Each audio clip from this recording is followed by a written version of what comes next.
baby? Okay. We're back. We're back. We're back. We're back.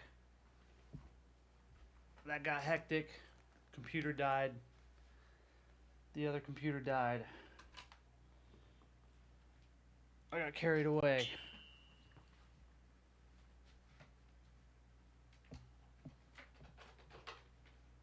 Alright. What a mess. What a mess. What a mess. Great. Great mess.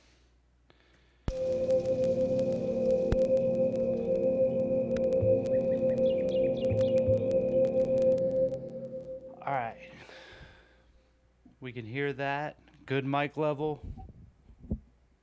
Show. Camera's crooked now. Not too bad, but kind of bad. Whatever. Whatever.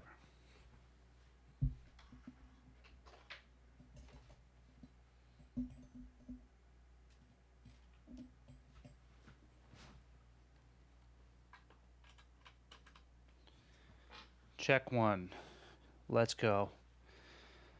Okay, so last week I put out this track, New Light. You can listen to it anywhere. It's a weird one. As I was saying before the stream cut out,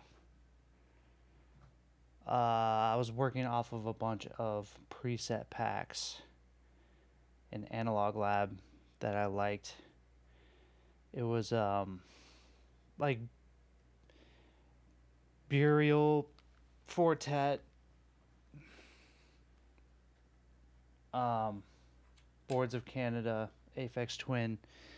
I bought a bunch of packs that sounded like those guys, and I used to shy away from stuff like that because I was like, oh, I need to sound like me. I can't sound like them. But I mean, everyone kind of sounds like what they're influenced by, so I think it's fine. If anything, it's paying homage, trying to keep those ideas around. But I think it was this texture sound set me off.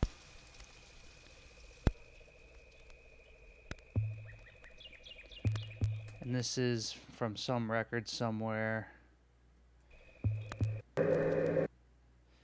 And I just put some EQ on stuff.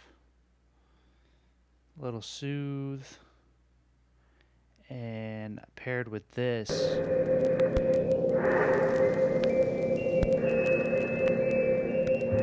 I was like, oh, we got a song. This pad. We got a song cooking.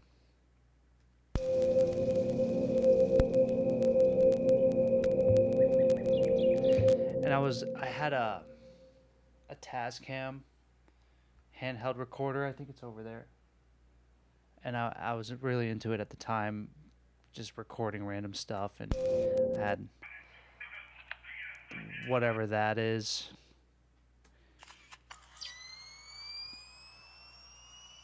That's a phone sound effect I made. I automated the feedback of the delay.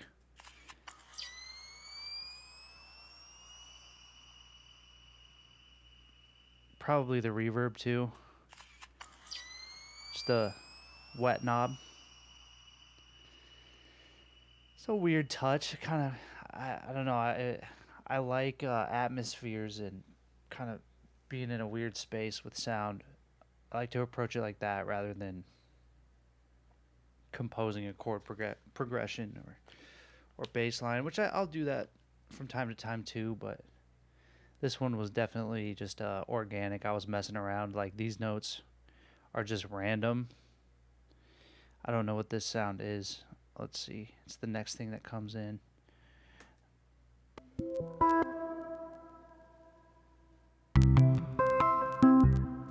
Oh, yeah.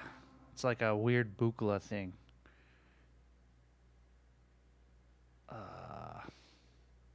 some preset pack.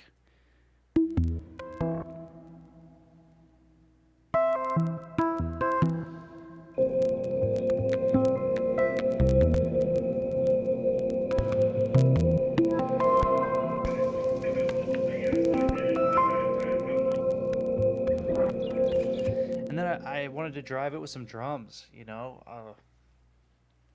I had these drums sitting around. Um,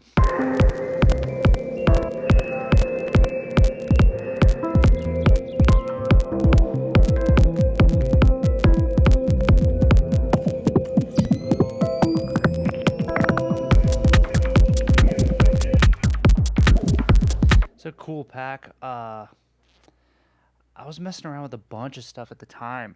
I like to use these cashmere kicks because they're almost always good. You don't have to do anything to them. For this one, I cut off the top, ran it through a glue compressor, clipped it, and then some more EQ. And I think I automated just the volume so it's hitting harder on the chorus. And I've even got an 808 under it at times. Oh, it's just an 808 line. Oh, sweet. I was going nuts with these drums. I really like these drums. I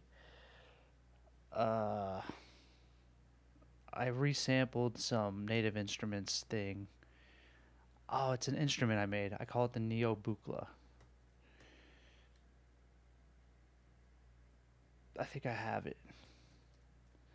I could put this. If anybody wants this, just send me a message online. I'll give it to you.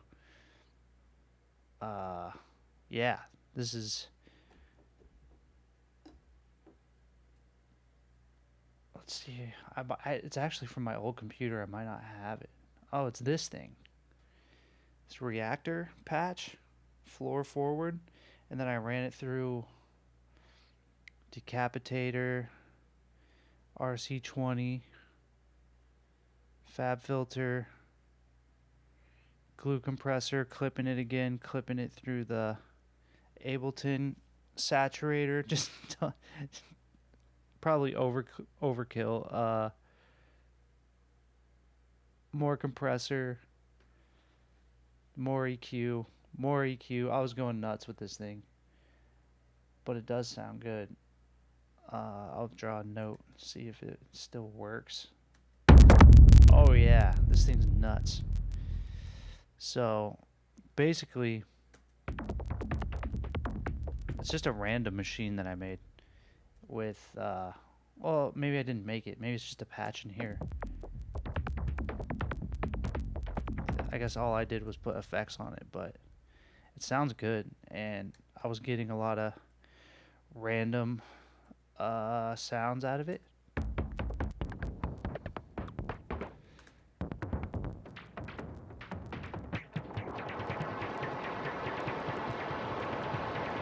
Yeah, so I was going nuts with that, and I ended up getting this percussion loop.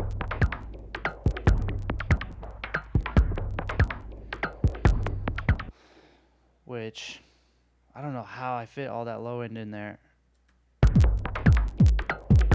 but I did, and I like it, man. And again, tons of textures. I made this bubble sound from a Delicate. I just yeah, he's got bubbles. It's like a bubble sound effect, and I just drew MIDI all over to make it sound glitchier.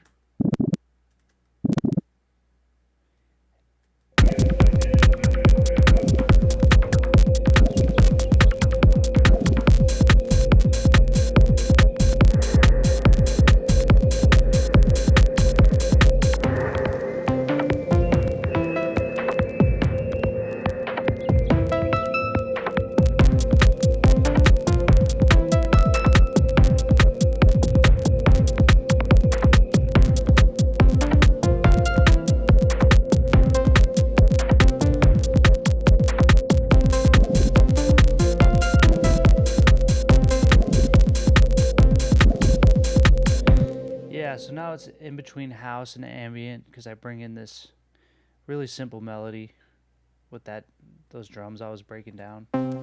And before I get ahead of myself, this was my old process with processing drums, but I was using that Shadow Hills thing, the Drumtastic preset, because it's just good. Set it and forget it. Knock. That's probably how I'm getting all that low end to sit okay. I wouldn't do it this way now, but we're clipping with this thing. I was just breaking rules and having fun, I think, when I made this, but it turned out cool, so I don't know if this is mixed right, but it's I like it, man. It sounds good in the car too. On the phone, some black box, heavy black box. I was just trying to get some gritty drums going, and I got a bunch of automation with the infiltrator, the chopper. I don't know when that comes on. Probably just fills, yeah. So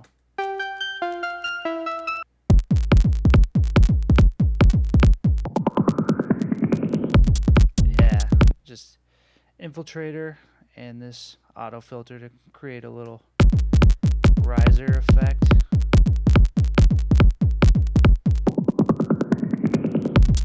Just let people know it's about to drop. Automate some reverb in the same spot. I think that's the only one really.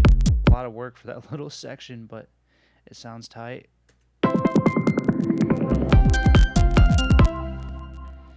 Yeah, so this kind of glues it.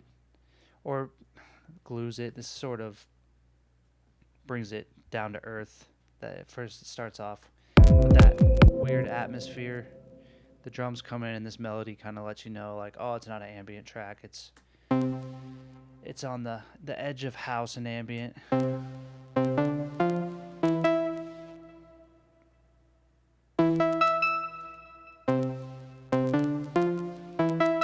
More atmosphere, Japanese warmth, Decimort, RC20, just the initial preset, turned down a little bit. Some EQ, some OTT. I don't do that as much nowadays either. I should. I threw the kitchen sink at this track. And some reverb and delay. But without that stuff.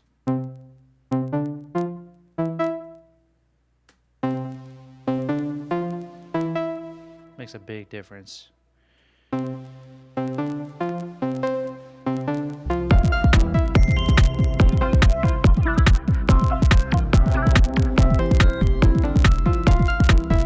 Yeah, so I bring in the other elements.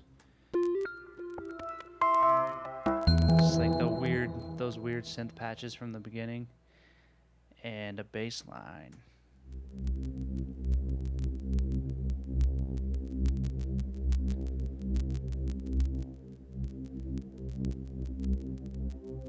Ambient soundscapes, really simple bass.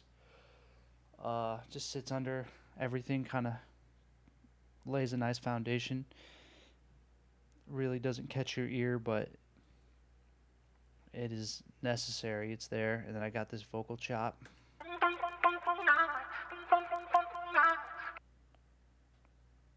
didn't do anything to that.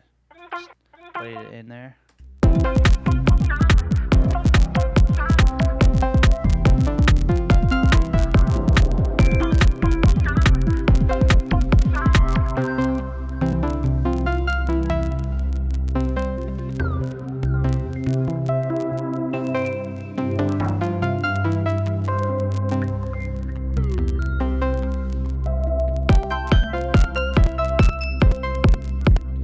Sorry for the crunch. Let me turn up the sample rate.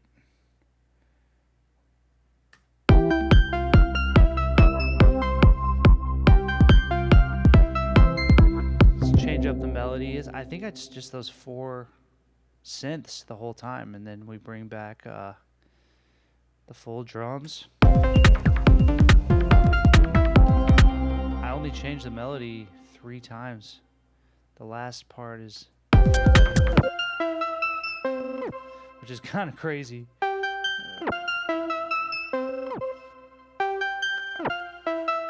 Oh, I got a infiltrator on the music bus.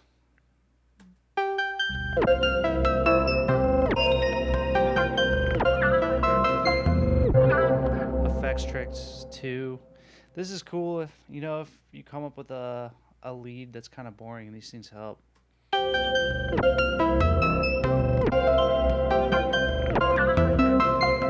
Lots of flavor. I mean, with those sounds, like, you can't mess up. They just sound good.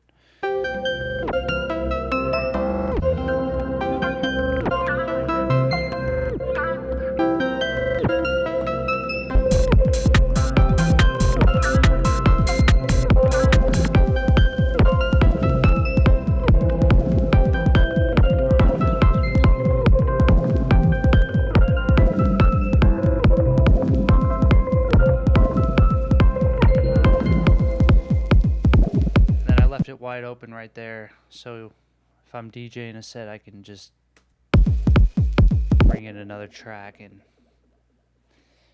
play with that.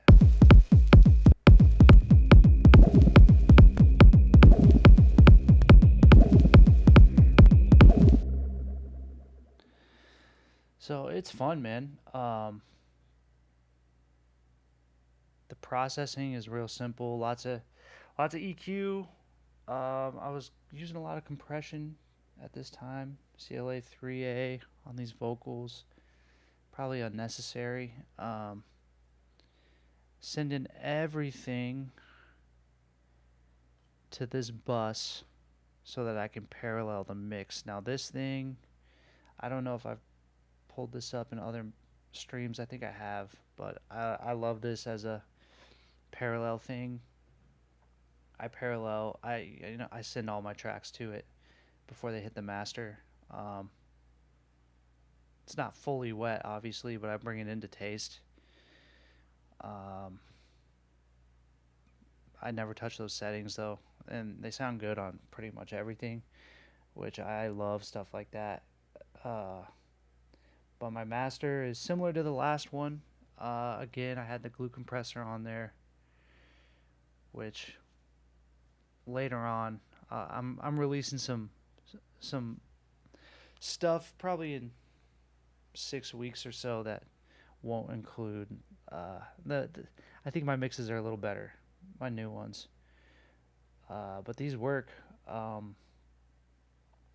Same technique. We're gonna mono up to about 74 hertz,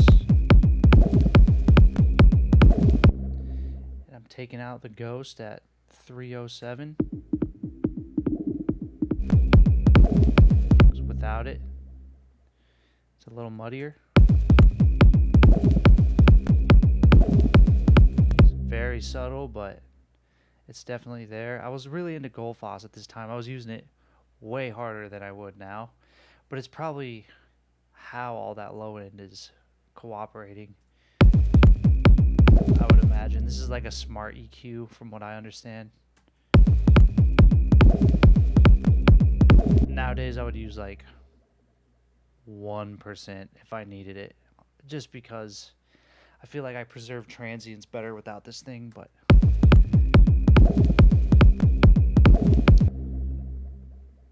it's doing the trick.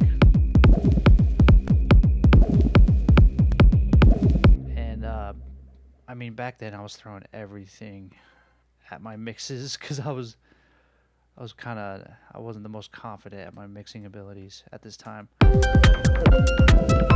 I was doing a lot. I got this glue.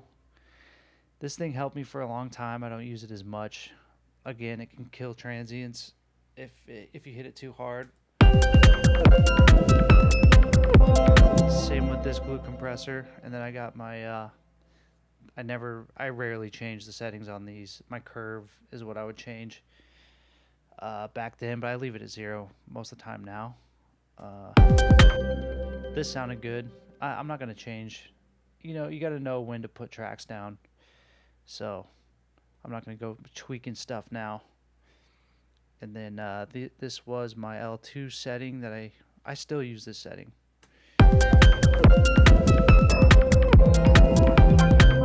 I like how you have the LUFS meter over here, which isn't gospel, but it helps. And you got your gain here. I got the all around on. Usually I'm on transparent, but I think this algorithm sounded good to me for whatever reason at the time. And then my visualizers, these things helped a whole lot.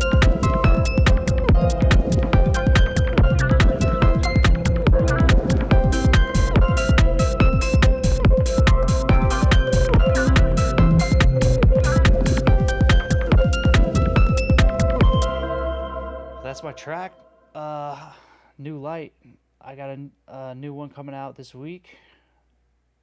I got a track coming out every week for the foreseeable future.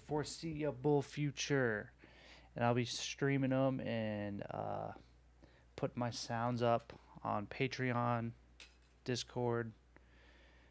It's been a slow process, but I'm getting stuff done weekly.